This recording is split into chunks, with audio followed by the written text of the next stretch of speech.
My name is Joanna Miles. I'm 58 years old, and last month I boxed up my life in 6 taped-up cartons and a laundry basket, then sat on the edge of my daughter's guest bed, pretending it was temporary. That's what she called it, temporary. Just until you're back on your feet? Mum Samantha had said, eyes darting toward the hallway like the words might echo too loudly. Kyle, her husband, hadn't said much. He just moved his laptop off the coffee table like I might bump into it, then went back to his emails. The house smelled like eucalyptus candles and frozen lasagna, the kind of clean that looks nice in photos, but never quite feels like home. Everything had a label, a system. The thermostat stayed locked at 68. Lights off by 10. Recycling rules posted on the fridge in Kyle's handwriting. You'll get the hang of it.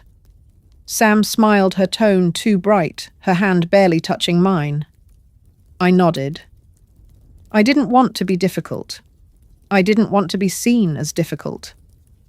2 weeks earlier, my landlord sold the house I'd rented for 15 years to a developer from St. Louis. They're turning it into a vape shop and co-working space, whatever that means, in a town where half the storefronts are already boarded up. I'd been a librarian at Rustwood Community College, but they cut staff after enrollment dropped. I'd been substitute teaching and tutoring here and there, but nothing steady. My savings were thin. The few friends I had either moved away or were already helping grandkids, sick spouses, or themselves. So I called Sam. I hadn't asked her for anything since she was 16 and totaled my Corolla. But this time, it wasn't a favor. It was survival. At first, I tried to be useful. I folded laundry before she asked. I kept Lily, my granddaughter, entertained with puzzles and old library games. I memorized their grocery brands, even started drinking that bitter oat milk they liked. I wiped the counters twice just to be sure. But slowly, the mood in the house began to shift. Not loud, not cruel, just colder. The first sign was the label maker. I came down one morning to find the guest room dresser drawers labeled "Seasonal Storage Do Not Use." My clothes were in a trash bag on the bed. I asked Sam lightly what that was about. She didn't look up from her phone. Oh, Kyle just needed space for files.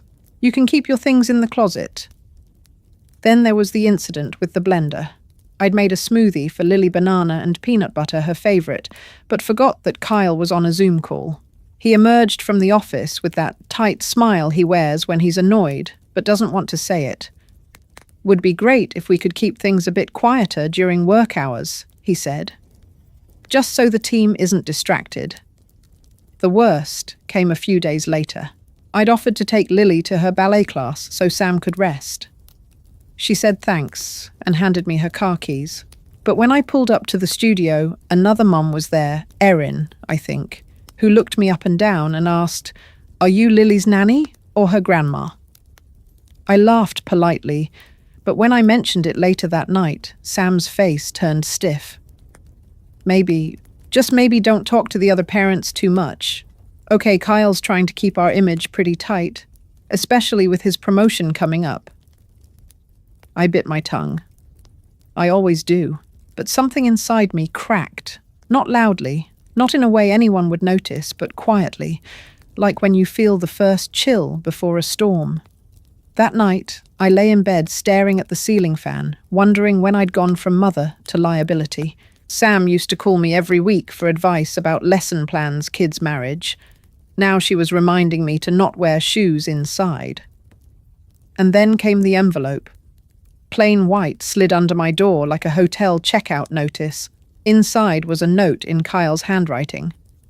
Starting next month, we'll need you to contribute $200 a month to help with utilities. Hope that's okay.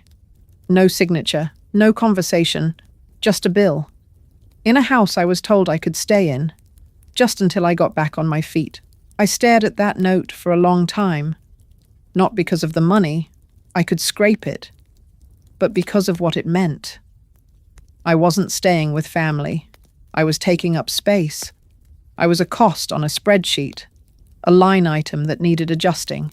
I folded the paper carefully and placed it in the bottom of my purse. That night, I didn't sleep. I just watched the moonlight stretch across the carpet and wondered when I stopped being a person and started being a placeholder. The next morning, I made pancakes for Lily, wiped down the counter twice, and packed my 6 boxes and 1 laundry basket into the back of my old Honda Civic. Sam didn't ask where I was going. She just said, "If you need anything, let us know." Okay, like we were neighbours, not blood. I drove 3 hours north and parked behind an abandoned feed store I remembered from childhood. It still had the faded sign that read, "You're always welcome here." The irony wasn't lost on me. That night, I folded the seat back, tucked my purse under my arm and tried to sleep. Not because I wanted to, but because it was the only place left that didn't make me feel like an imposition. And somewhere between the creak of the leather seat and the hum of passing semis, I made a promise to myself I may have been pushed out like a guest who overstayed her welcome, but this wasn't the end of my story. Not by a long shot. The first night in the car, I woke up every 20 minutes, half from the cold, half from fear. Every sound outside sounded like someone coming to tell me to leave. I kept my purse strapped to me like it was a life vest, and every time the wind shifted against the window, I braced myself. But no one came. Just the dark, just the quiet, just me. I stayed behind the old feed store that first week. No one seemed to notice, or maybe no one cared. There was a rusted metal rooster still bolted to the side of the building, half tilted like it gave up fighting gravity years ago. I looked at it every morning as I sipped the last of whatever coffee I'd scrounged up the day before. That rooster became something to greet like an accidental friend. Funny how fast you start looking for anchors when the world's moving without you. I found a small public library a few towns over. Warm, quiet, unbothered. I'd sit at the corner desk pretending to read the newspaper, but really I was scanning the bulletin board job offers rooms for rent part-time caregiving work. I applied for everything. A few callbacks came, mostly polite rejections. We've decided to go in another direction, as if I was a plot twist no one wanted. On day 9, I met Carla. She was washing up in the library bathroom, same as me. She looked like she belonged there, layers of clothes, but neat, proud posture, like she'd carved out dignity in a place that offers so little. She caught me wiping down my face with baby wipes and gave a nod. The kind that said, "I see you. You're not alone. You using the St. James showers?" she asked casually, like she was asking about the weather. I blinked. Didn't know they had them. She smiled, soft, no pity. Tuesday, Thursday mornings. Before 9. Ask for Luis. Tell him Carla sent you. I did. Luis didn't ask questions, just handed me a towel and pointed me to the back. The water was warm. That was enough to make me cry. I hadn't seen my own face in a real mirror for days, and when I did, I barely recognized it. My hair was dull. My eyes looked like they'd shrunk.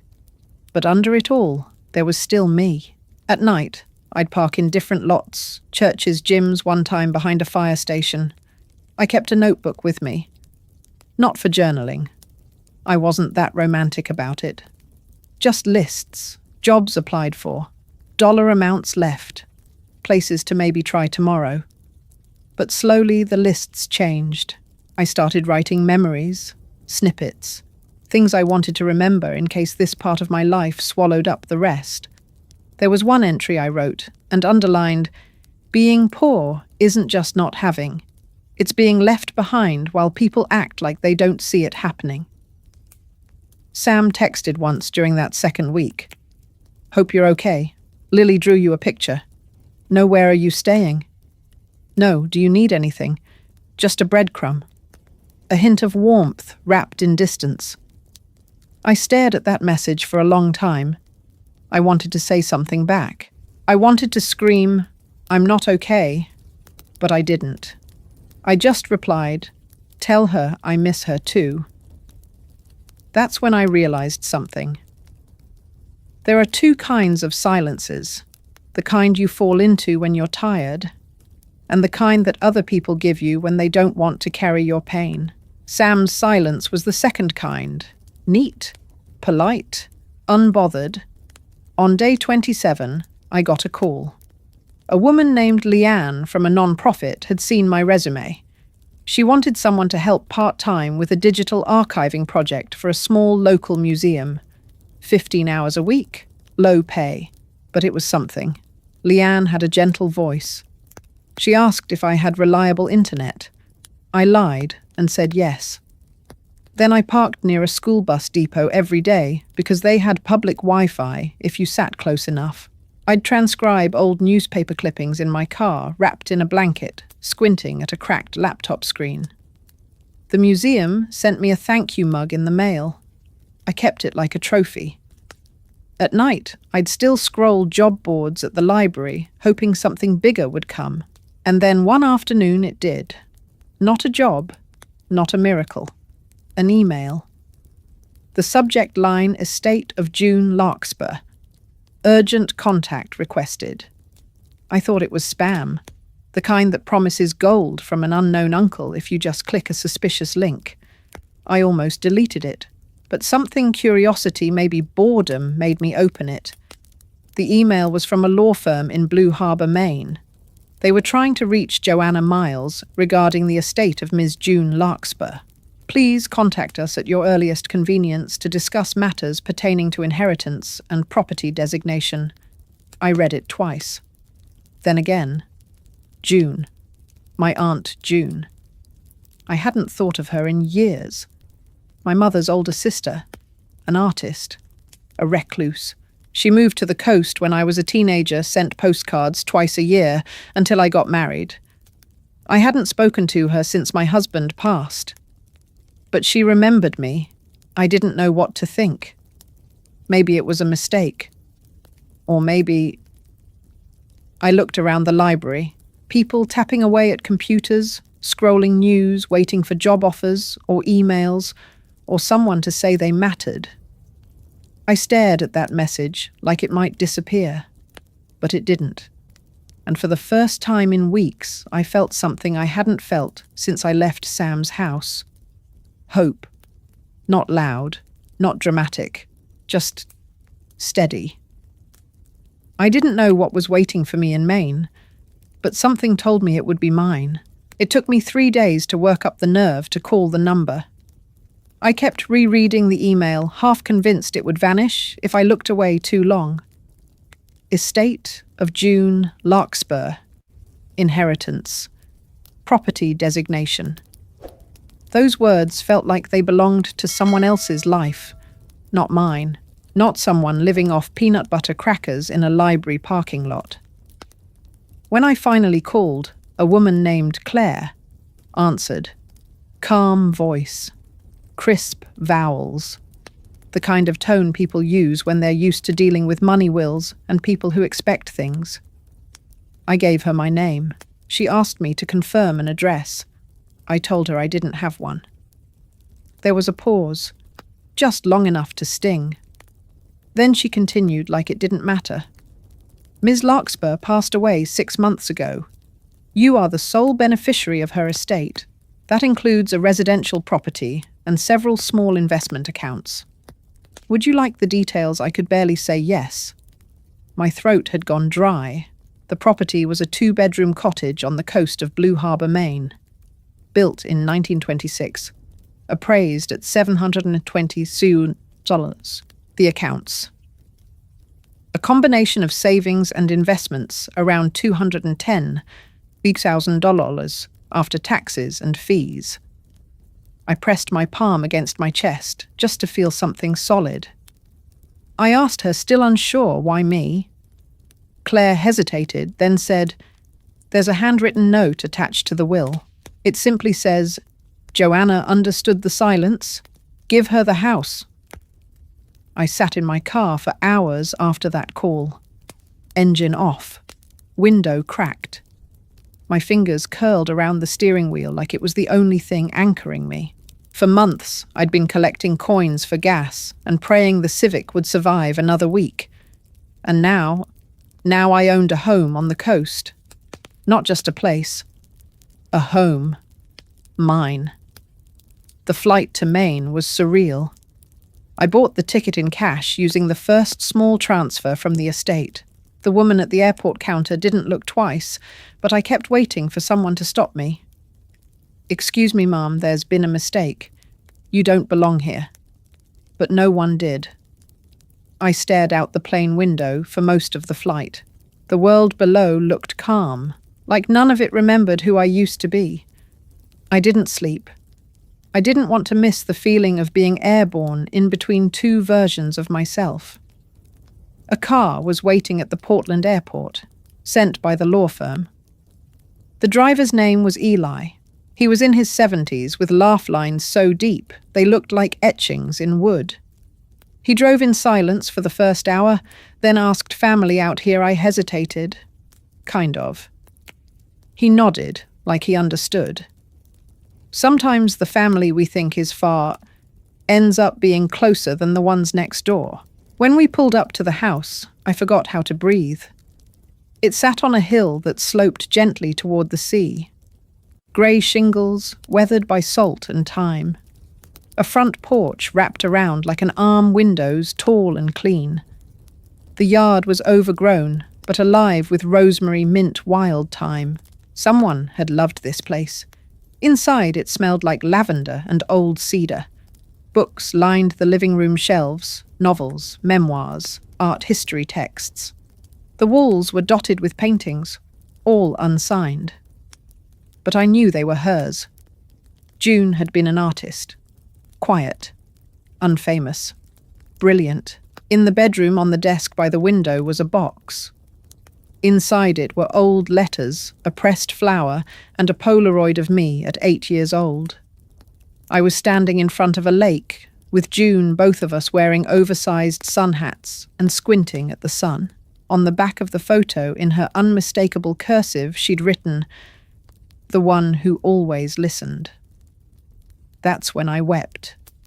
Not because I was rich, not because of the house, but because someone really saw me and remembered, even when the people I loved most had forgotten. That night, I slept in a real bed, not a back seat, not a couch, sheets that smelled of eucalyptus, pillows that hadn't been flattened by survival.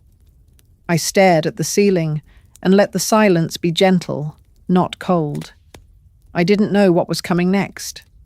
I didn't care, because for the first time in a long, long time, I was home. It took less than 5 days for word to reach Samantha.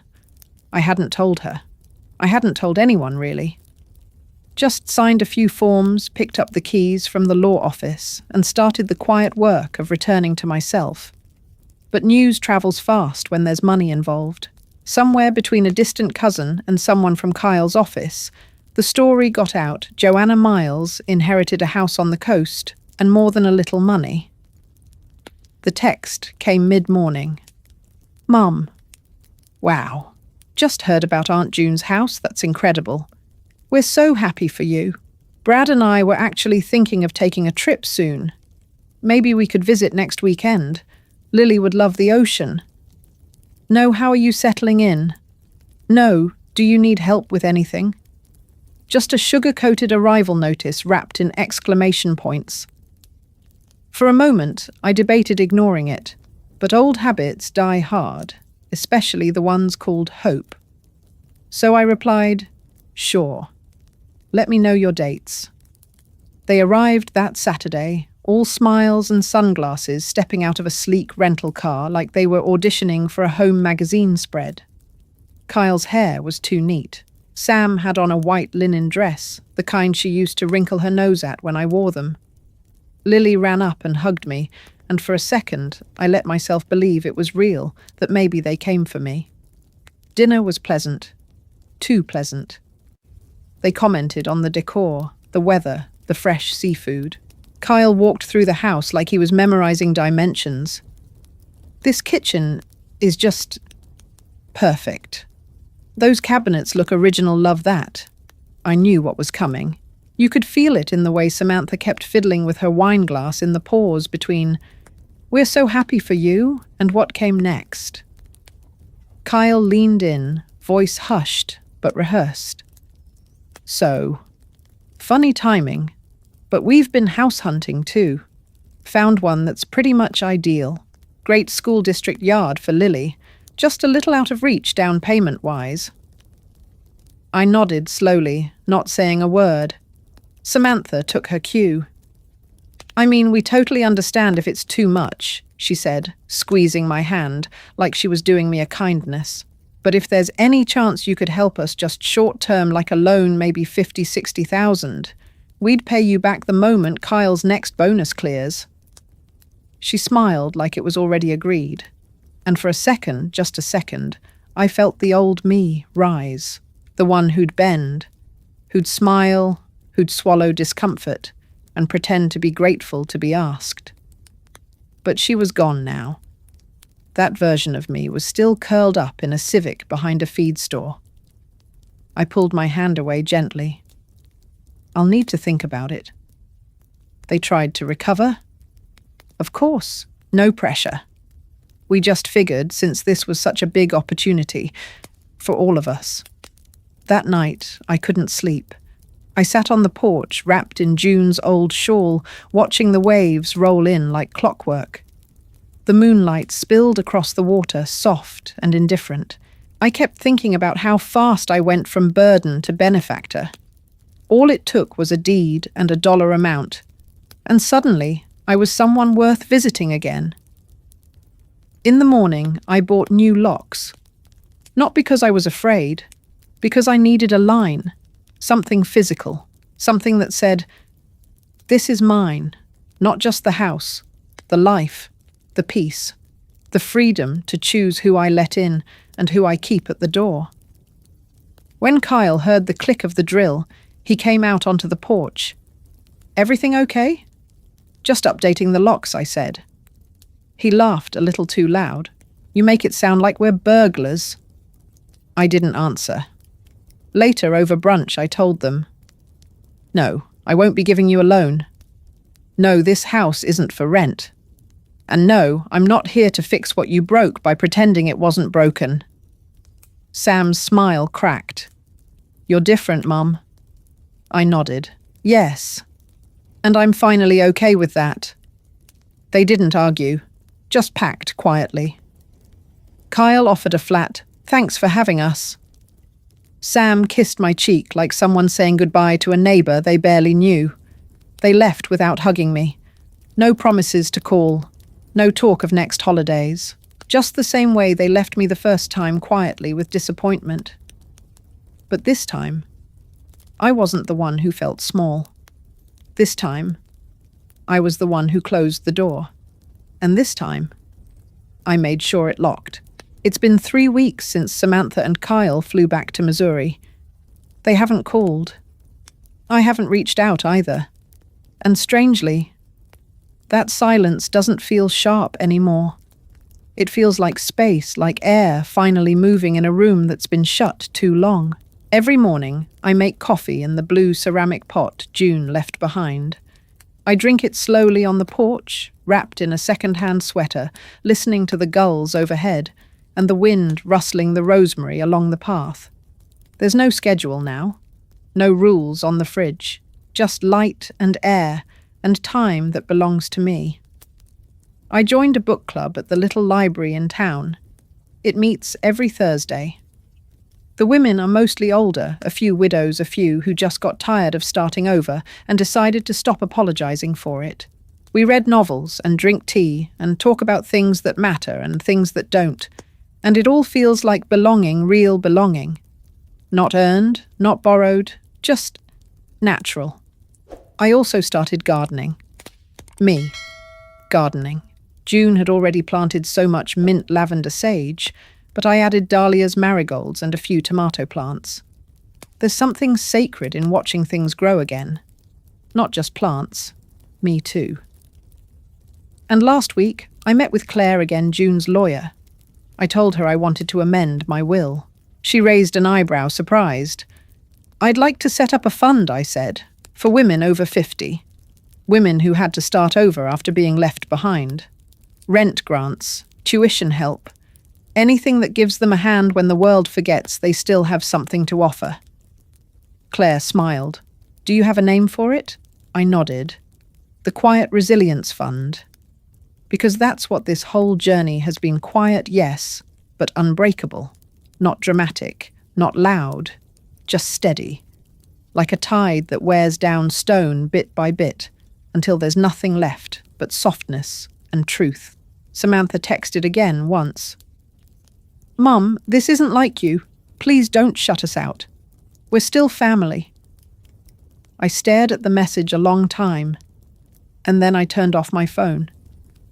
Because I've finally realized family isn't who shows up when you succeed. It's who stays when you fall apart. And I fell. Hard. Quietly. But no one reached. Except June. She saw me. The parts even I had forgotten. She gave me more than a house.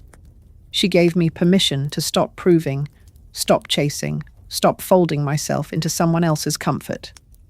This life isn't glamorous.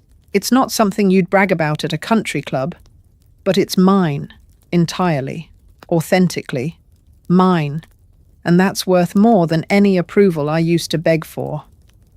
I still love my daughter. I always will. But I've stopped waiting for her to love me in a way that doesn't require me to shrink. If she ever figures out how to meet me where I am, not as a problem, not as a resource, but as a person, I'll open the door again. But until then, I'll keep the door locked.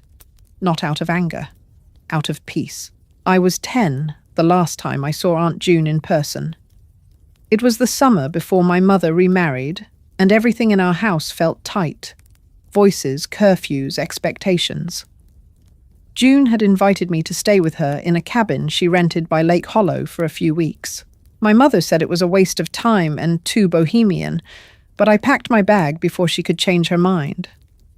June wasn't like anyone I'd ever known. She wore mismatched socks, kept paintbrushes in mason jars, and didn't own a TV. Her house smelled like oranges and turpentine, and every window stayed open unless it rained. She never rushed. She never explained away the quiet. Every afternoon she'd paint in the old garage she'd turned into a studio. I'd sit on the floor doodling in my sketch pad, watching her layer color over canvas, like she was rewriting the sky. One day, I asked her why she painted so many women alone on beaches, in gardens, sitting by windows with tea. She didn't look up from her work.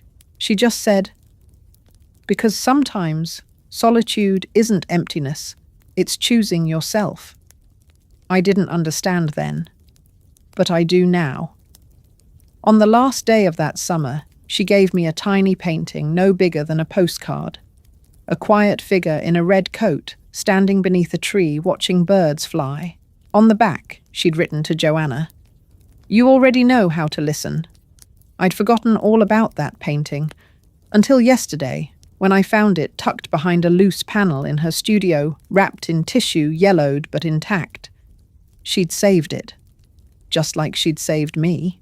If you had told me a year ago that I'd be living in a cottage by the sea, drinking morning coffee with salt in the air and dirt under my nails, I would have laughed. Not out of joy, out of disbelief. Because back then, I didn't know people like me got out, got free, got to begin again. But here I am, beginning. No longer trying to earn space in someone else's life. No longer twisting myself into smaller shapes to make others comfortable. I stopped asking for room at the table and built my own. If you're listening to this, and you've ever been told you're too much or worse made to feel like you're only useful when you're less, I need you to hear this. You're allowed. You're allowed to walk away from silence that starves you. You're allowed to say no to family who only call when they want something. You're allowed to change the locks both on your doors and on your heart. You're allowed to begin again, even if no one claps for you when you do. People talk about starting over like it's glamorous. It's not. It's gritty, lonely, quiet, but it's also sacred, because it means you chose you when no one else did. I still love my daughter. I probably always will. But love with terms isn't love. It's debt. And I'm not in the business of owing anymore. The truth is, I didn't get lucky. I got seen by someone who remembered the parts of me the world forgot, by someone who taught me that solitude isn't punishment, it's permission. And now I live every day like a thank you to June, to the little girl I was, to the woman I became when no one was watching. So if this story finds you in a parking lot of your own, in a moment where everything feels small and cold and forgotten, let this be your sign. You're allowed to rise, to begin, to belong, to choose peace over permission. You're allowed to choose you. This story reminds us that sometimes the deepest wounds aren't inflicted with harsh words or slammed doors, but with quiet dismissals, unmet eyes, and polite distance that slowly erases our sense of worth. It speaks to the reality many face, being seen only when convenient, valued only when useful, and quietly pushed aside when life becomes messy or complicated. But it also reminds us of something even more powerful, that healing doesn't always come from apology or reconciliation. It often begins the moment we stop waiting for either. True justice isn't revenge or proving others wrong. It's reclaiming your space, your voice, your dignity, especially when the world tells you to shrink. Setting boundaries isn't cruelty, it's clarity. And sometimes walking away isn't giving up, it's finally choosing yourself. For anyone who has ever felt like too much or not enough, this story is your quiet permission slip. You are allowed to start over, to say no, to define family by love, not blood. If this story moved you, we'd love to hear your thoughts. Have you ever had to choose peace over permission? Share your experience in the comments. Your voice might be exactly what someone else needs to hear today. If you felt seen or inspired, give this video a like to support more content like this. And don't forget to subscribe so you won't miss the next story that might just change the way you see yourself or someone else. Wherever you are on your journey, may you find stillness, strength, and the kind of silence that finally feels like peace.